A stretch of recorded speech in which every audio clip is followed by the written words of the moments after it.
Hello नमस्कार साथियों, GCP science classes में आपका हार्दिक अभिनंदन है। जैसा कि बेटा हम पढ़ रहे हैं फिजिक्स और केमिस्ट्री के अनसॉल्व पेपर को, जिसमें केमिस्ट्री के 4 सेट कंप्लीट कर दिए गए हैं, फिजिक्स के 2 सेट कंप्लीट कर दिए गए हैं। सेट नंबर तीसरा चल रहा है जिसमें क्वेश्चन नंबर 4 तक कंप्लीट कर लिए हैं। आज हम पढ़ने वाले हैं क्वेश्चन नंबर 5 को।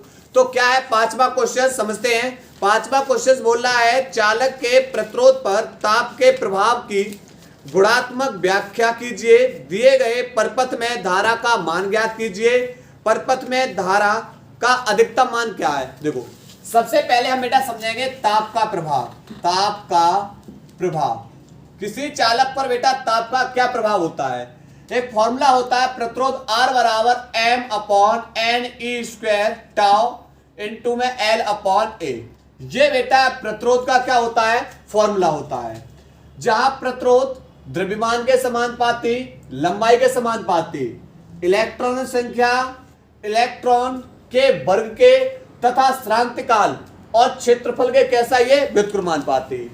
अब यहां पर बेटा क्या है, यहां पर यदि किसी चालक में तापमान में वृद्धि करने पर उसका बेटा श्रांतिकाल घट जाता है। क्यों? जब श्रांतिकाल बेटा यहां पर प्रतिरोध और श्रांतिकाल के बीच संबंध देखेंगे तो ये व्युत्क्रमानुपाती है बट्टे में। तो जब श्रांतिकाल घटेगा तो प्रतिरोध का मान क्या होगा, बढ़ जाएगा।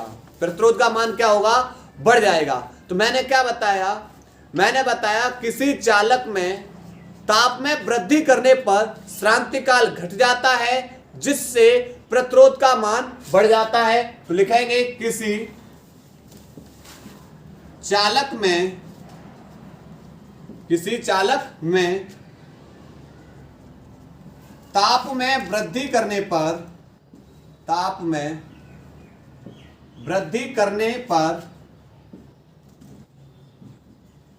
श्रांतिकाल घट जाता है जिससे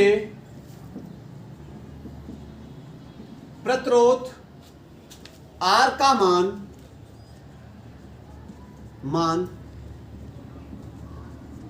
बढ़ जाता है। R का मान क्या हो जाएगा, बढ़ जाएगा। माना किसी चालक के ताप 0 डिग्री C व T degree C, 0 degree C व T डिग्री C होने पर उनके प्रतिरोध क्रमशः R0 व RT हैं। तब RT बराबर हो जाएगा R0 कोष्टक में 1 प्लस अल्फा T, जहां पर अल्फा क्या है, अल्फा तापीय गुणांक है। अल्फा क्या हमारा, तापीय गुणांक। T तापमान होगा, ठीक है। R प्रारंभिक प्रतिरोध और T और RT हमारा होगा बेटा जो T टेम्परेचर जो भी होगा उसके हिसाब से, ठीक है। उसके बाद बेटा न्यूमेरिकल्स दे रखा है। सवाल पूछा है 3 विद्युत वाहक बल है। तो यहां पर कुल विद्युत वाहक बल, चित्र में 3 सेल लगे हुए हैं और 3 सेल में जो कुल विद्युत वाहक बल है, वाहक बल वो बेटा कितना हो जाएगा, 3E। 3 सेल है, एक सेल में 1 विद्युत वाहक बल, तो 3 सेल में कितना विद्युत वाहक बल, 3। उसके बाद अगर पूछेंगे कुल प्रतिरोध कितना है, तो कुल प्रतिरोध यहां पर एक तो बाह्य प्रतिरोध दे रखा है चित्र के अंदर और 3 बेटा आंतरिक प्रतिरोध। तो बाह्य प्रतिरोध प्लस आंतरिक प्रतिरोध, तो 3 प्रतिरोध है तो 3R आंतरिक प्रतिरोध हो गया और प्लस में 1 बाह्य प्रतिरोध। तो ये कुल प्रतिरोध हो जाएगा। तो हमें निकालनी है कुल धारा, और कुल धारा बेटा क्या होगा, कुल विद्युत वाहक बल वटे कुल प्रतिरोध। कुल विद्युत भागफल कितने हैं 3E बटे कुल प्रतिरोध R प्लस 3R। ये बेटा क्या निकाल ली धारा, पर हमें क्या चाहिए अधिकतम धारा चाहिए। तो आंतरिक प्रतिरोध में धारा कैसी है, इस कैपिटल R की तुलना में आंतरिक प्रतिरोध में जो धारा बह रही है वो बहुत ही सूक्ष्म बह रही, बहुत ही नगण्य है। अतः R को जब नगण्य मान के छोड़ देंगे तो I बराबर बचेगा 3I मैक्सिमम, I अधिकतम, धारा प्राप्त हो जाएगी 3E बट्टे, और यहां पर जब R छोड़ दिया जाएगा तो बचेगा कैपिटल R। ये बेटा इसका क्या हो जाएगा आंसर। क्लियर, नोट करेंगे बेटा क्वेश्चन नंबर 5 के का को।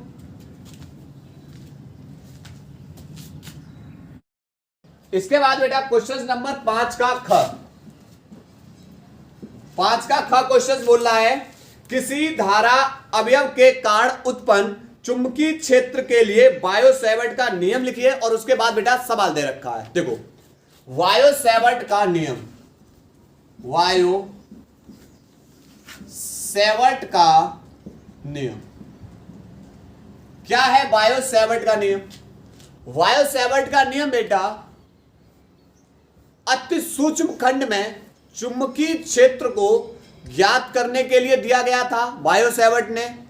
इन्होंने क्या किया था, एक अनंत लंबाई का एक धारावाहिक चालक तार लिया था, और इन्होंने क्या बताया था, इन्होंने बताया था जिसमें धारा I बह रही थी, इस तार में धारा कौन सी बह रही थी, I। इन्होंने बताया था कि हम अनंत लंबाई के तार में तो चुंबकीय क्षेत्र के बारे में नहीं पता लगा सकते, लेकिन इसके सूक्ष्म खंड में कितना चुंबकीय क्षेत्र है, इसके लिए बेटा बायो-सैवर्ट ने क्या दिया, एक सूत्र दिया। तो इस पे क्या करेंगे, हम इस पे लेंगे अल्पांश भाग। मान लिया टोटल तार की लंबाई L है, तो इसके अल्पांश भाग की लंबाई बेटा क्या हो जाएगी, डेल्टा L। डी भी लगा सकते हैं। इसके मध्य बिंदु O से थीटा कोण बनाते हुए R दूरी पर एक बिंदु P स्थित है, और इस बिंदु P पर उत्पन्न चुंबकीय क्षेत्र, यह उत्पन्न चुंबकीय क्षेत्र अब कितना उत्पन्न होगा, तो अल्पांश तार में अल्पांश चुंबकीय क्षेत्र उत्पन्न होगा। उत्पन्न चुंबकीय क्षेत्र निम्न बातों पे निर्भर करता है, किस किस पे। अब आपको बेटा इसके अंदर कितनी चीज दिखाई दे रही है, तो आप बोलोगे इसके अंदर एक तो अल्पांश लंबाई है, धारा है, दूरी है और कोण है। तो पहला बताया जो चुंबकीय क्षेत्र है अल्पांश, पहला पॉइंट, जो अल्पांश चुंबकीय क्षेत्र है उस तार में प्रवाहित धारा के कैसा होता है, समानुपाती। उस तार में प्रवाहित धारा के कैसा होता है, समानुपाती। जितनी आप धारा प्रवाहित करोगे जितनी तेजी से, चुंबकीय क्षेत्र भी उतनी तेजी से बढ़ेगा। दूसरा, जितना लंबा तार लोगे उतने ही लंबे तार में कौन उत्पन्न होगा, चुंबकीय क्षेत्र, अर्थात जो चुंबकीय क्षेत्र है वह समानुपाती होगा अल्पांश लंबाई के। दूसरा, तीसरा, आप तार को जितने एंगल पे मोड़ दोगे उतने ही कोण पर चुंबकीय क्षेत्र उत्पन्न हो जाएगा। यानी तीसरा जो चुंबकीय क्षेत्र है वह कोण यानी ज्या साइन के बेटा कैसा होता है, समानुपाती। तीसरा, पर चौथी कंडीशन क्या है, चौथी कंडीशन यह है कि आप तार के जितना नजदीक जाओगे चुंबकीय क्षेत्र उतना ही अधिक होगा, तार से आप जितना दूर जाओगे चुंबकीय क्षेत्र उतना ही कम होगा। अर्थात जो चुंबकीय क्षेत्र है वह व्युत्क्रमानुपाती होगा उसकी दूरी के वर्ग के। ये 4 पॉइंट लिखने हैं।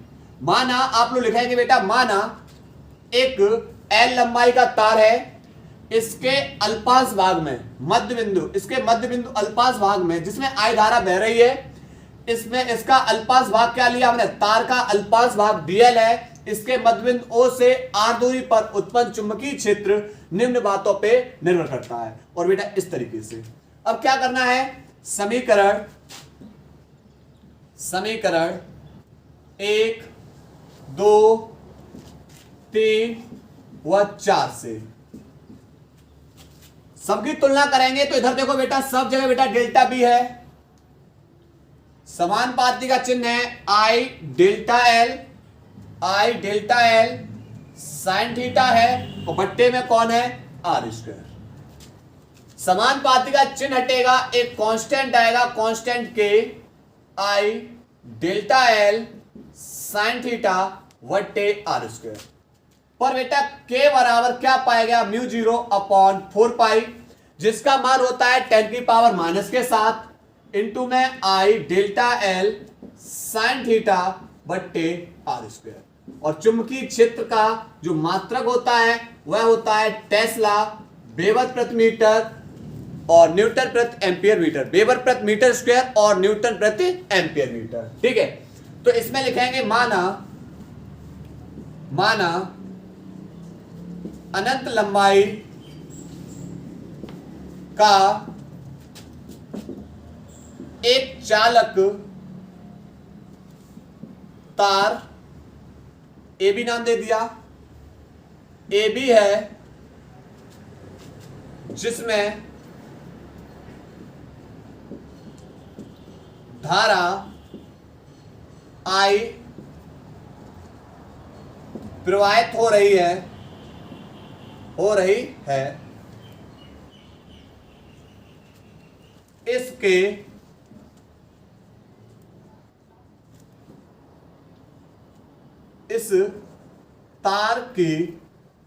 इस तार की अल्पांश लंबाई डेल्टा एल है, इसके मध्य बिंदु O से थीटा कोण बनाते हुए आर दूरी पर एक बिंदु P स्थित है जिस पर उत्पन्न चुंबकीय क्षेत्र निम्न बातों पर निर्भर करता है, निम्न बातों पर निर्भर करता है।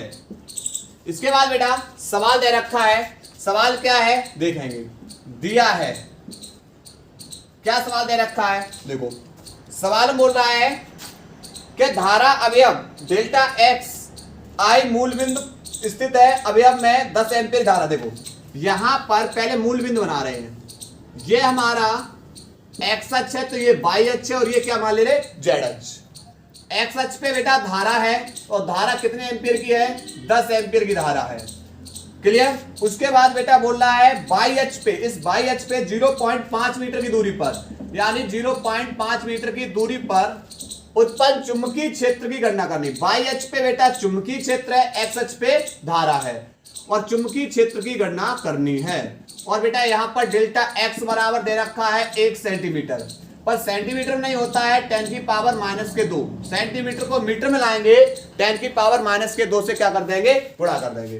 फॉर्मूला होता है डेल्टा बी बराबर म्यू 0 अपॉन 4 पाई आई डेल्टा एल की जगह बेटा डेल्टा एक्स दे रखा है साइन थीटा और बट्टे आर स्क्वायर।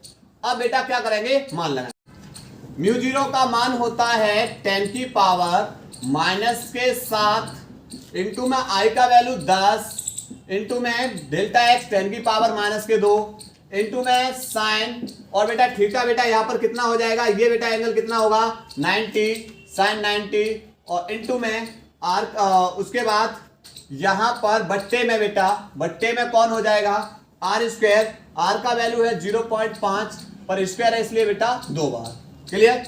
तो यहां से 10 की पावर माइनस के 7 और 2 9 में से गया 10 की पावर माइनस के 8 इंटू में साइन 90 का वैल्यू 1 और बट्टे 0.5 इंटू 0.5 2 दशमलव हटेंगे बेटा 2 0 पचम 25 चौक बेटा 100 अर्थात 4 गुणा 10 की पावर माइनस के 8 टेस्ला। ये बेटा हमारा क्या होगा आंसर। नोट करेंगे बेटा इस सवाल को। इसके बाद बेटा क्वेश्चन नंबर 5 का ग क्वेश्चन है सामान्यतः नेज अर्धचालकों के अपमिश्रण का क्या उद्देश्य है। पीएन संधि डायोड के अग्र एवं पश्च अविनत की दशा में अवलाक्षणिक वक्र प्राप्त करने के लिए वांछित परपथ आरेख बनाइए। देखो, जो नैज अर्धचालक है, नैज अर्धचालक के अपमिश्रण से इसकी चालकता बढ़ जाती है।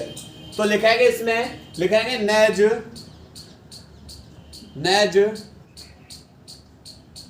अर्धचालक के अपमिश्रण से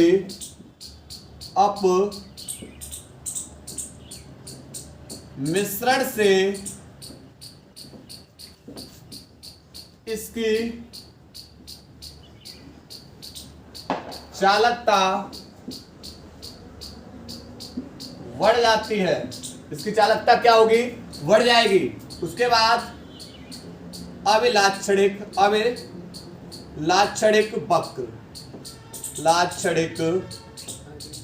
वक्र, अविलाक्षणिक वक्र में इस तरफ बनाएंगे अग्र अविनत का वक्र और इस तरफ बनाएंगे उत्क्रम अविनत। यानी हमसे बेटा क्या पूछे हैं? वक्र पूछे हैं। देखो, ये हमारा रहेगा ग्राफ, ये बताएगा धारा को और ये हमारा बताएगा वोल्टता को। ये हमारा ग्राफ किसको बताएगा? वोल्टता को। तो अग्र अभिनत में जैसे जैसे धारा का मान बढ़ेगा वैसे वैसे बेटा धारा का मान भी बढ़ेगा। ज्यों ज्यों वोल्टेज का मान बढ़ेगा वैसे वैसे धारा का मान भी बढ़ेगा और धारा अचानक से क्या हो जाएगी? तेजी से बढ़ जाएगी। धारा का मान क्या होगा? अचानक से कैसा बढ़ जाएगा? तेजी से बढ़ जाएगा। पहले वोल्टेज का मान जो जो बढ़ेगा धारा का मान बढ़ेगा, फिर अचानक से एकदम धारा का मान कैसा हो जाता है? तेजी से बढ़ जाता है। ये किसमें? अग्र अविनत में। लेकिन उत्क्रम अविनत में क्या होगा? ये हमारा बताएगा बेटा वोल्टता और इधर बेटा हमने किसको रखा है? धारा को। तो जैसे जैसे वोल्टेज का मान बढ़ेगा तो धारा कुछ समय के लिए नियत रहेगी। धारा कुछ समय के लिए क्या रहेगी? नियत रहेगी। फिर क्या होगी? अचानक से धारा का मान कैसा हो जाएगा? तेजी से बढ़ जाएगा। अचानक से धारा का मान तेजी से बढ़ जाएगा और ये हमारी क्या कहलाएगी? ये वाली भंजक वोल्टता। ये क्या कहलाएगी? हमारी भंजक वोल्टता। तो ये हमारा ग्राफ बेटा किसका है? ये हमारा उत्क्रम अविनत का ग्राफ है और ये हमारा किसका है? अग्र अविनत का ग्राफ। नोट करेंगे क्वेश्चन नंबर 5 के गा को।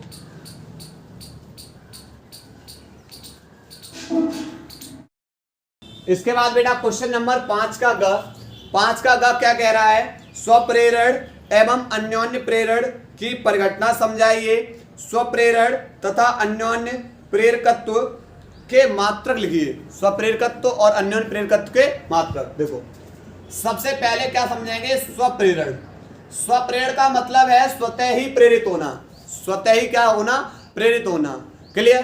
तो क्या होगा? विद्युत चुम्बकीय प्रेरण की वह घटना जिसमें किसी भी एक कुंडली में धारा में परिवर्तन करने पर उसी कुंडली में प्रेरित धारा उत्पन्न हो जाती है, तो इस घटना को हम क्या बोलेंगे? स्वप्रेरण। क्या बोलेंगे? स्वप्रेरण। यानी कोई भी एक कुंडली ले लो और उस कुंडली में किसको परिवर्तन कर दें? धारा को परिवर्तन कर दें। धारा में परिवर्तन करने पर उसी कुंडली में धारा उत्पन्न हो रही है, तो यह घटना क्या कहलाएगी? स्वप्रेरण। तो परिभाषा लिखेंगे विद्युत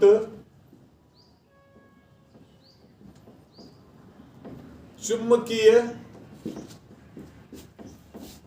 प्रेरण की घटना में, विद्युत चुम्बकीय प्रेरण की घटना में किसी एक कुंडली में धारा को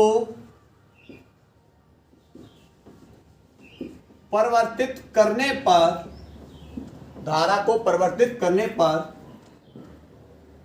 पर उसी कुंडली में स्वयं प्रेरित धारा उत्पन्न हो जाती है इस घटना को स्वप्रेरण कहते हैं। क्या कहेंगे? इस घटना को स्वप्रेरण कहते हैं। उसके बाद बेटा आगे बोल रहा है अन्योन्य प्रेरण की परिभाषा। अन्योन्य प्रेरण का मतलब है अन्य के द्वारा प्रेरित होना, यानी निकट रखी दो कुंडलियों में से किसी एक कुंडली में धारा के मान में परिवर्तन करने पर दूसरी कुंडली में चुंबकीय फ्लक्स उत्पन्न हो जाता है और चुंबकीय फ्लक्स के मान में परिवर्तन करने पर एक विद्युत वाहक बल उत्पन्न होता है, जिसे हम क्या बोलेंगे? जिसे बोलते हैं हम अन्योन्य प्रेरण। के लिए लिखेंगे जब निकट रखी दो कुंडलियों में से किसी एक कुंडली में धारा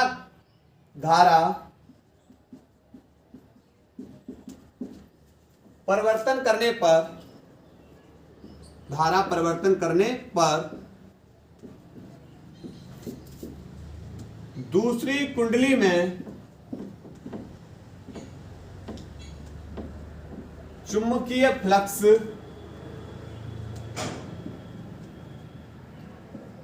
उत्पन्न हो जाता है।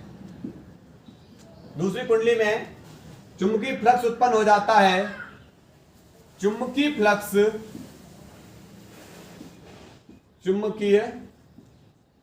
फ्लक्स में परिवर्तन करने पर एक विद्युत वाहक बल उत्पन्न होता है। इस घटना को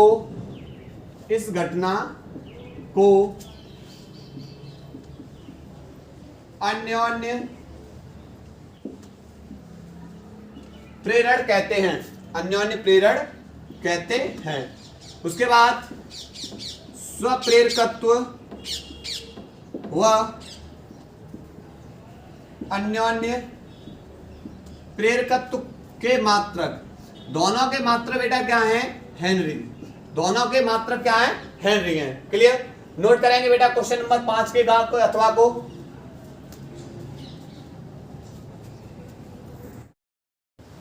इसके बाद बेटा क्वेश्चन नंबर 5 का घ क्वेश्चन बोल रहा है हाइड्रोजन का उत्सर्जन तथा अवशोषण वर्णक्रम कब प्राप्त होता है? हाइड्रोजन परमाणु के ऊर्जा स्तर आरेख के आधार पर स्पष्ट कीजिए। देखो सबसे पहले पढ़ने वाले हैं उत्सर्जन स्पेक्ट्रम को। क्या है उत्सर्जन स्पेक्ट्रम? देखो जब किसी परमाणु को उचित ऊर्जा प्राप्त होती है तो वह परमाणु ऊर्जा को अवशोषित करेगा और अवशोषित करने के बाद वह उच्च ऊर्जा स्तर में चला जाएगा। उच्च ऊर्जा स्तर में 10 की पावर माइनस के 8 सेकंड तक रुकता है और फिर से बेटा क्या होगा? वह अपनी या अन्य ऊर्जा स्तर में पहुंच जाएगा। अपनी या अन्य ऊर्जा स्तर में क्या हो जाएगा? चला जाएगा। इनसे क्या होगी? इनसे जो ऊर्जा इनके अंतर से उच्च ऊर्जा स्तर और जिसमें इलेक्ट्रॉन है उनके अंतर से जो ऊर्जा उत्सर्जित होगी वह ऊर्जा विद्युत चुंबकीय विकिरण के रूप में उत्सर्जित होती है और यही घटना क्या कहलाती है? यही घटना कहलाएगी हमारा उत्सर्जन स्पेक्ट्रम। क्या कहलाएगी? उत्सर्जन स्पेक्ट्रम। तो लिखेंगे जब किसी परमाणु को किसी परमाणु को उचित ऊर्जा प्राप्त होती है, उचित ऊर्जा प्राप्त होती है, तो यह ऊर्जा को अवशोषित करके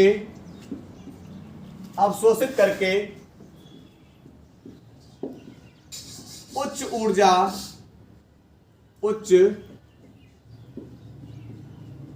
ऊर्जा स्तर में चला जाता है तथा यह परमाणु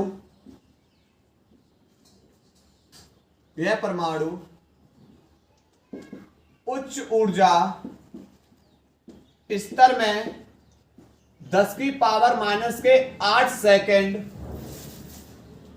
तक रुककर पुनः अपनी या अन्य ऊर्जा स्तर में वापस लौटता है, तो इनके अंतर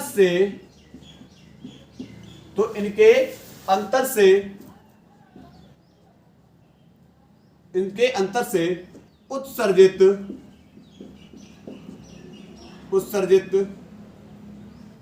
ऊर्जा विद्युत चुंबकीय विकिरण के रूप में होती है। ऊर्जा किसके रूप में उत्सर्जित होगी? विद्युत चुंबकीय विकिरण के रूप में होती है। इस घटना को उत्सर्जन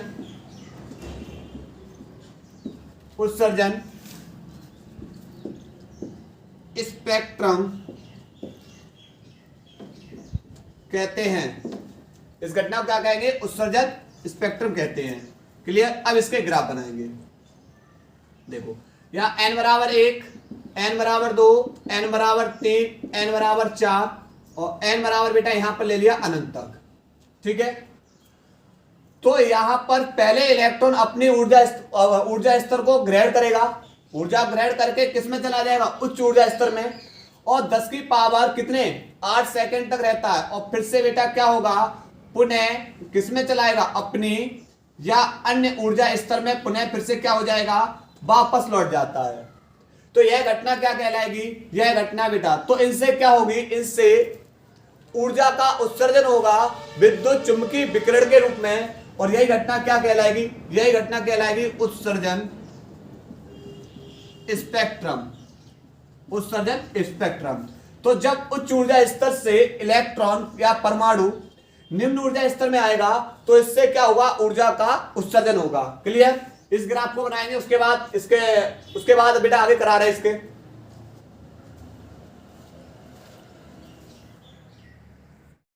इसके बाद बेटा अवशोषण स्पेक्ट्रम क्या है? अवशोषण स्पेक्ट्रम देखो, जब किसी विकिरण को गैस से गुजारा जाता है, तो गैस के परमाणु उन तरंग दैर्घ्य के फोटोनों को अवशोषित कर लेते हैं और उच्च ऊर्जा स्तर में चले जाते हैं।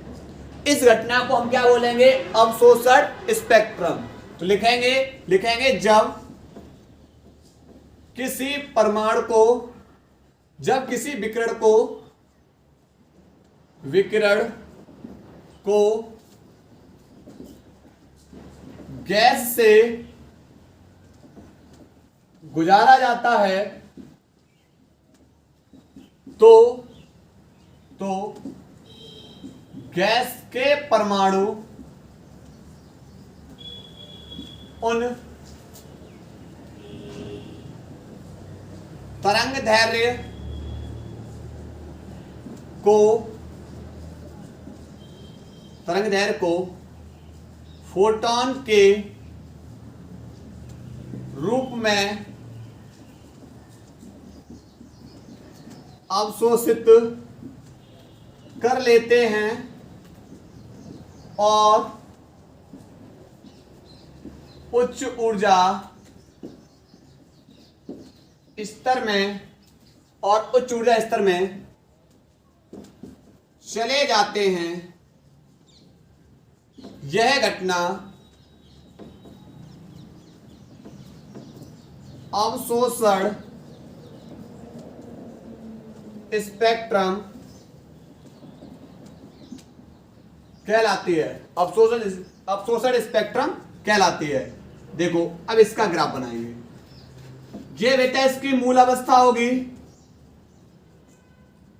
जहां पर इलेक्ट्रॉन, परमाणु के इलेक्ट्रॉन है, यहां पर n बराबर 2, n बराबर 3, n बराबर 4, n बराबर अनंत।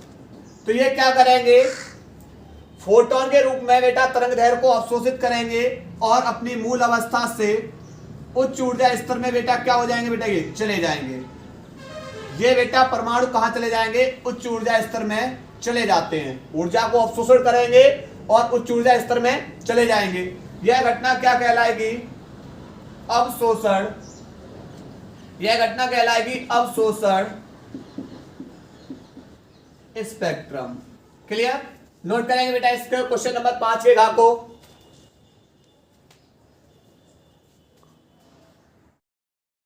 इसके बाद बेटा क्वेश्चन नंबर 5 का अड़ा। 5 का अड़ा बोल रहा है दे ब्रोगली के द्रव्य तरंग की परिकल्पना कीजिए। देखो दे ब्रोगली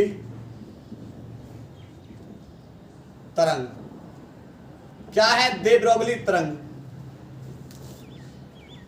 जब कोई द्रव्य कण जैसे इलेक्ट्रॉन, फोटॉन आदि गतिशील होता है तो ये कण तरंगों की भांति व्यवहार करते हैं। इन तरंगों को हम क्या बोलेंगे, द्रव्य तरंगें या दे ब्रोगली तरंगें कहते हैं। क्या बताया, जब कोई द्रव्य कण जैसे इलेक्ट्रॉन, फोटॉन आदि गतिशील हैं तो ये कण तरंग की भांति व्यवहार करते हैं। इन तरंगों को ही हम क्या कहते हैं, द्रव्य तरंगें या दे ब्रोगली तरंगें कहते हैं। लिखेंगे परिभाषा, लिखेंगे जब कोई